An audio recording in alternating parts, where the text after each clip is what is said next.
Hello and welcome to Palestine Studies TV. I'm your host, Omar Baddar, and today we're joined by Ambassador Maen Areikat. He is the Chief Representative of the PLO Delegation here in Washington, D.C. Mr. Ambassador, thank you very much for taking the time to be with us today. Thank you. The United States and Israel lobbied pretty strongly to try to stop the Palestinian bid at the United Nations for recognition of statehood. And yet, the Palestinians were able to achieve a major diplomatic victory there, with the entire world virtually voting on their side. And more recently, Stephen Hawking, perhaps the most prominent physicist, boycotted an Israeli conference in solidarity with Palestinians in protest of Israel's treatment of Palestinians. Do you think we're approaching a tipping point in global public opinion where we're going to see that public pressure force Israel to end the occupation in a very real and immediate way? Well, first of all, on the issue of the United Nations, Israel and the United States, unfortunately, the United States joined Israel.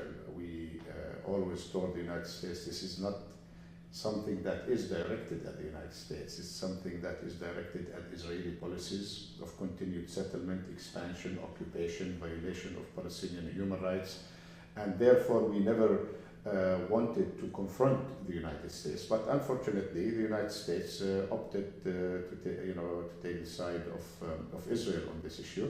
They put a lot of pressure, but we said from the beginning that we will pursue it because we believe this will serve the interest of the Palestinian people. We cannot keep the situation as is, the status quo to continue as is, with Israel changing all the facts on the ground and the international community is watching, doing nothing about it. And therefore, we also said that we reserve the right to continue pursuing our options at the United Nations. As a result of joining the United Nations as a non-member state, we have the option of joining UN specialized agencies, and we will exercise that right in the appropriate time.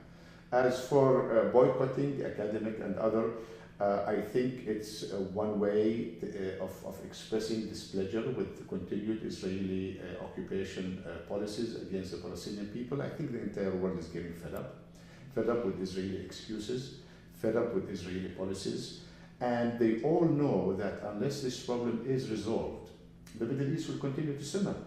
And Israel today is very much isolated, and it will continue to be isolated. What we are trying to do as Palestinians is to continue to isolate Israeli policies. If and when Israel chooses to respect international law, to respect the human right of the Palestinian people, to respect the choices of the Palestinian people to be independent and free, I think its isolation and such incidents of boycott will disappear. So, speaking of the world being fed up with Israeli policies, I think for Palestine Studies TV viewers, they're very well informed on the issue of Palestine.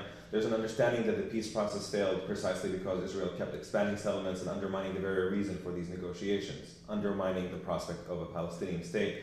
And it was primarily because there wasn't a balance of power in the negotiations.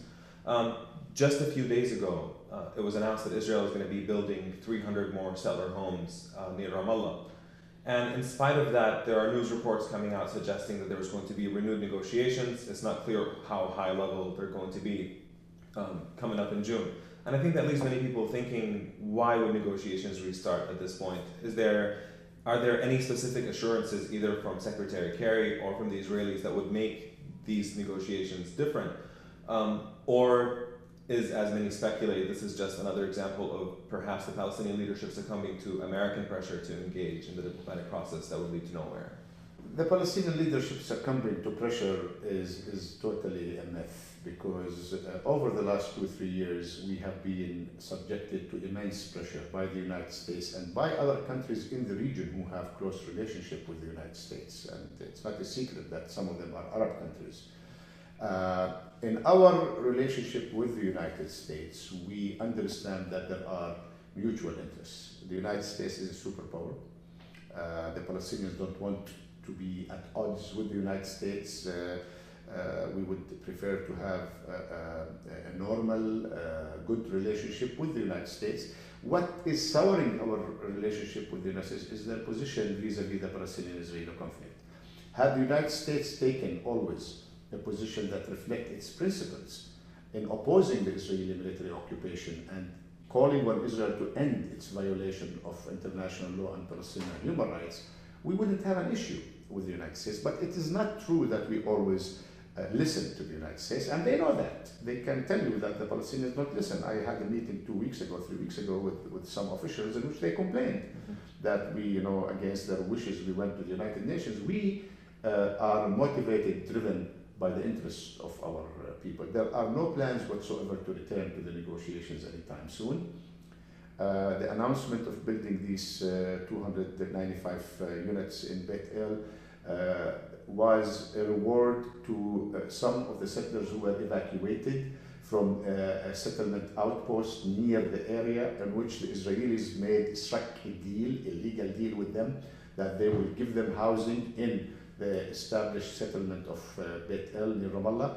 And we are opposed to the settlement building of any unit, be it inside Jerusalem, around Jerusalem, in the West Bank. We do not differentiate between any settlements, be it in the so-called settlement blocks, which we don't recognize, or in a remote settlement in the West Bank. Our position from settlement is very clear. They are illegal.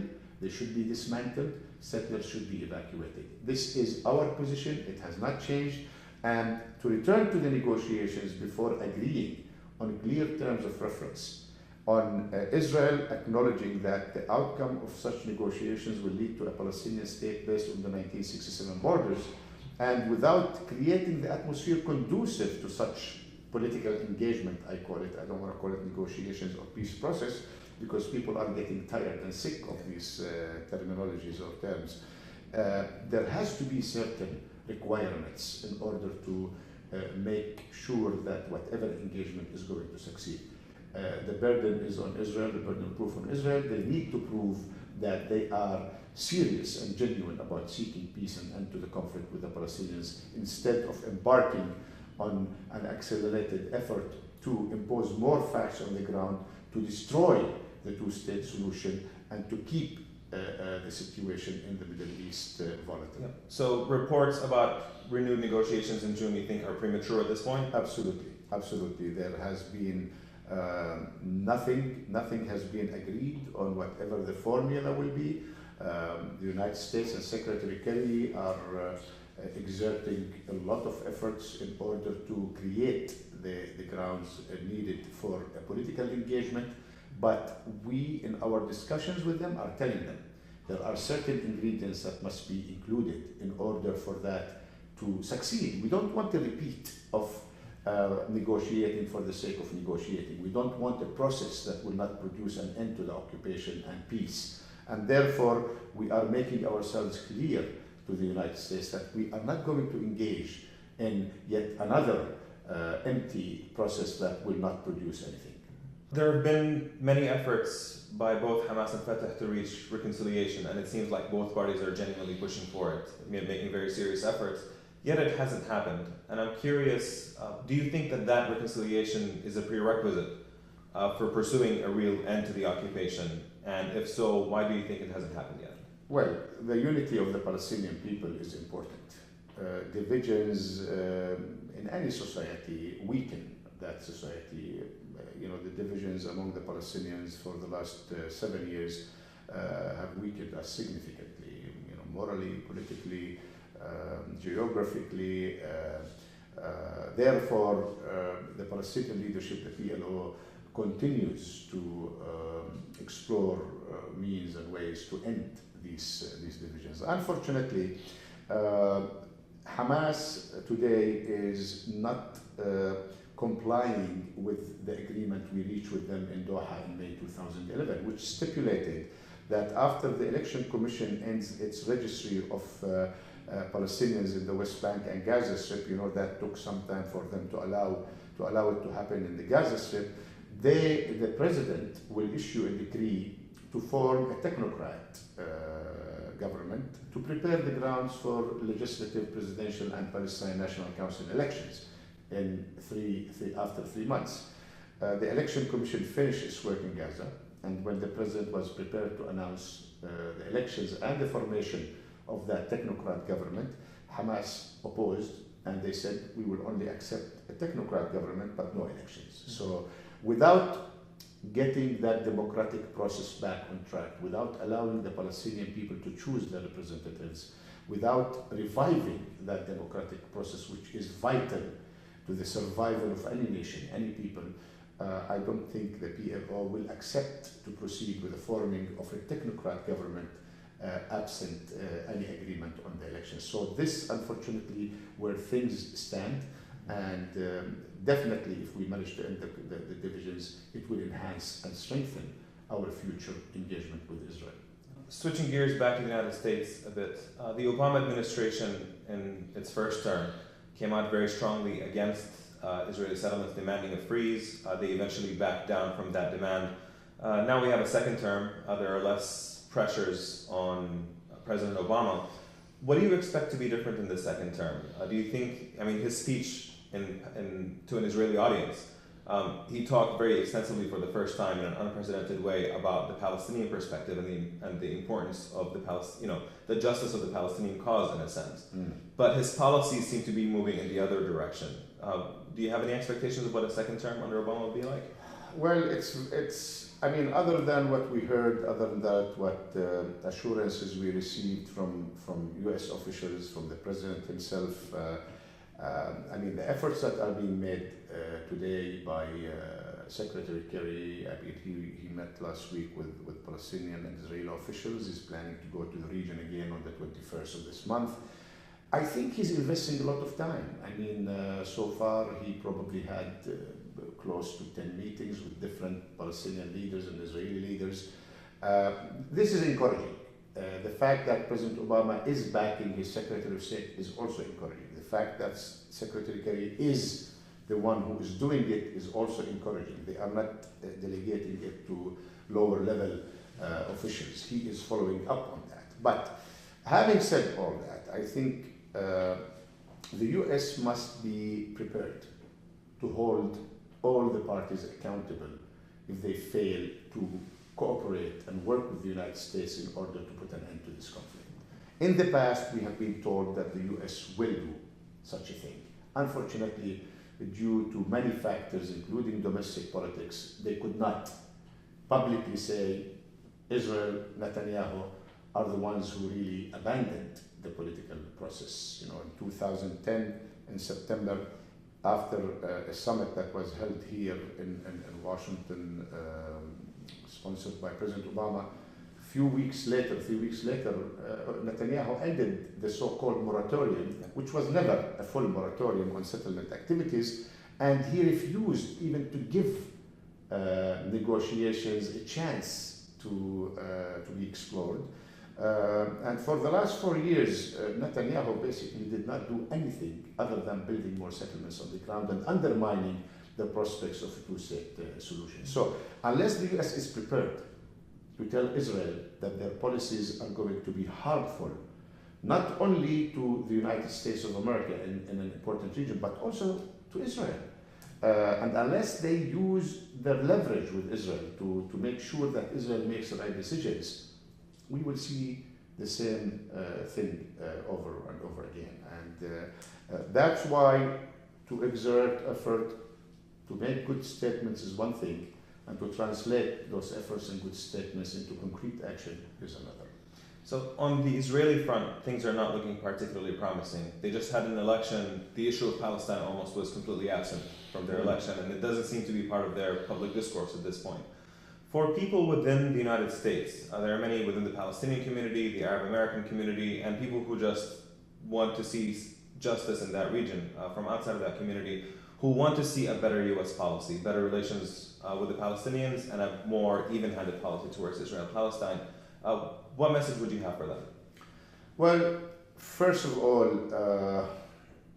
the Israelis are like, an ostrich, burying its head in the sand. They believe that their economic prosperity, the security that they are enjoying, which we should give credit to the Palestinians for that, is sufficient to ignore the conflict next door. I don't think Israel will ever enjoy prosperity, security, and peace as long as the Palestinians are suffering from a military occupation that is denying their basic human rights and freedom and dignity. And therefore, I hope this will not last for long.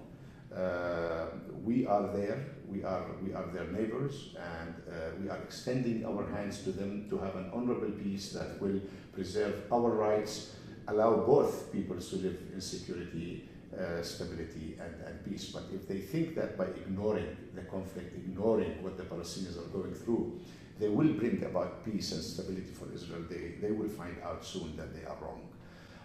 What can the Arab Americans, the Palestinian Americans, the larger Muslim American community in this country do? They can do a lot. We actually are much larger in numbers than many say. I mean, the Palestinians, we are trying right now to conduct a study to figure out how many Palestinian Americans exist in the United States. Some say 400,000, some say 500,000.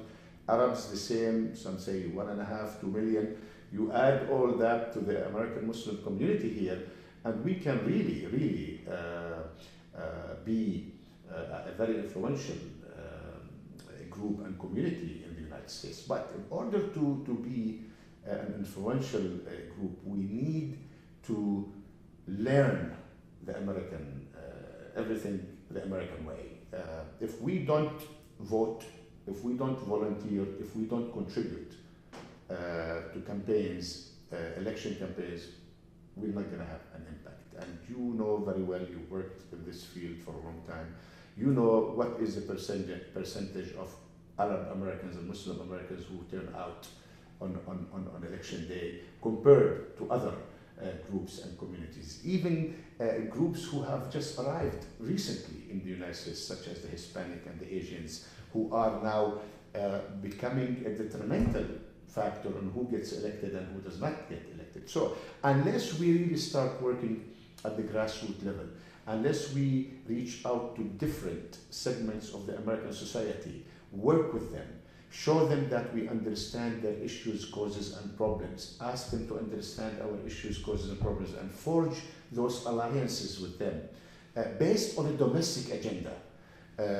As Americans living in this great country, unfortunately, I don't think we will be able to have the impact we need on the decision makers, especially Congress and the administration. So we need to start from bottom to top, and we need to work with all these grassroots organizations, create these alliances so that we can together work for joint objectives and joint goals. Yeah. Sir Ambassador, thank you very much for being with us today. Thank you very much, Omar. Thank you. Thanks. This was Ambassador Maen Areikat, Chief Representative of the PLO Delegation here in Washington. You can watch more of our programs by visiting our website at palestine-studies.org. Thank you very much for watching today's program.